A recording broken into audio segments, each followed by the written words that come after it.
Fox Biz on top of the guys who say that this biz simply doesn't fly.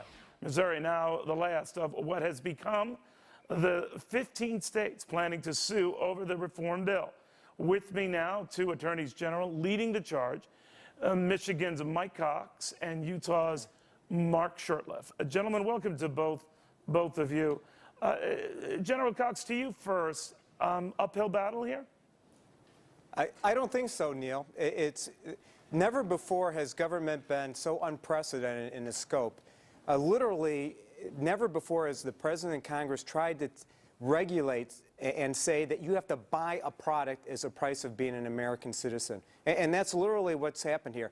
You have to buy the product or we're going to fine you. And we think that that's a gross violation of Article 1 of the Constitution. It doesn't comport with the Interstate Commerce Clause, and it also violates the 10th Amendment. All right, now, General Shurtleff, you might have heard that the Justice Department today responded to this growing suit threat by saying it will vigorously defend the legal merits of the bill, something to that effect. But the gist of it was, bring it on. What do you make of that? Well, they're going to have to act vigorously. I mean, we have the chief legal officers of a number of states, and you see more Democrat states are going to start joining in. So it takes away their argument that this is somehow political. You know, to paraphrase John Adams, this is a nation of laws and not of men. And the rule of law is what's important here. So it doesn't matter how noble your goals, how wonderful the things you want to accomplish, you have to do it consistent with the law. And we recognize and understand that the federal courts have allowed, through the Commerce Clause, the federal power to extend for many, many years. But of late, they've been reining that in. And there are limitations to that.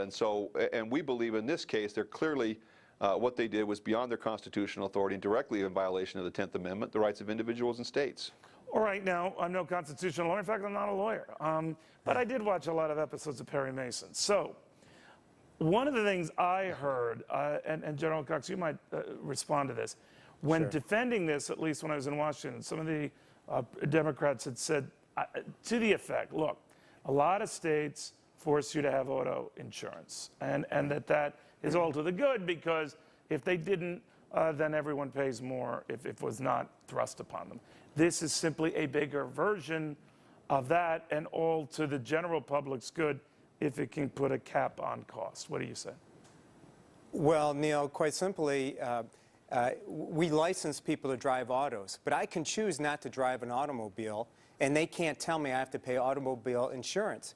Here, we have people who don't want to buy health insurance, don't want to enter into commerce, aren't looking for it, and the government's telling them, for the first time ever, unprecedented, that you have to buy it. And again, even in World War II, we didn't tell citizens you have to buy war bonds. Even in when the Western civilization was hanging in the balance in World War II, we didn't tell citizens you have to buy something, and the Interstate Commerce Clause allows us to tell you that. And that's why General Shurtleff and and it has now become bipartisan. We have a couple AGs who are Democrats have joined this, and it is a matter of constitutional law.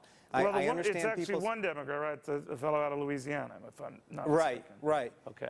Right. But let me, and General Shurtleff, to you, if you were to succeed, and the judge or court were to say, yes, your case has merit, and this is unconstitutional, this provision, let's say, on forcing commerce, it should be shot down.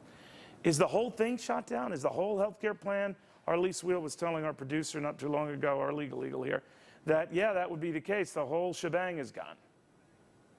Well, Neil, I don't know. Here in state legislatures, we always put a severability clause in that says that if any part of this law is deemed unconstitutional, it doesn't bring down the whole law. I would assume that in 2,500 pages they would have thrown in That's an integral part of the law, right? I mean, all of a sudden you're resting everything on that. No, it's just one of the big things. I mean, obviously, Republicans have been talking about wanting to prevent or to require insurance companies to recognize pre-existing conditions. That's a good thing that's in the bill. I don't know that it's challenging this and the Medicaid expansion, which are the two main issues that we're concerned about when it comes to states and individual rights. So I wouldn't think the entire bill would be shot down and that they protected themselves through some type of severability clause. This is not, again, this is not politics. This is not about the policy of what they've tried to do. It's about the process. And if you want to do something that you believe is important to do, then do it right. Do it legally and do it correctly. We're going to be watching closely because it's up to 15 states right now. I mean, it's growing. So, guys, thank you both very much. Keep us updated. We appreciate it. Thank you very much.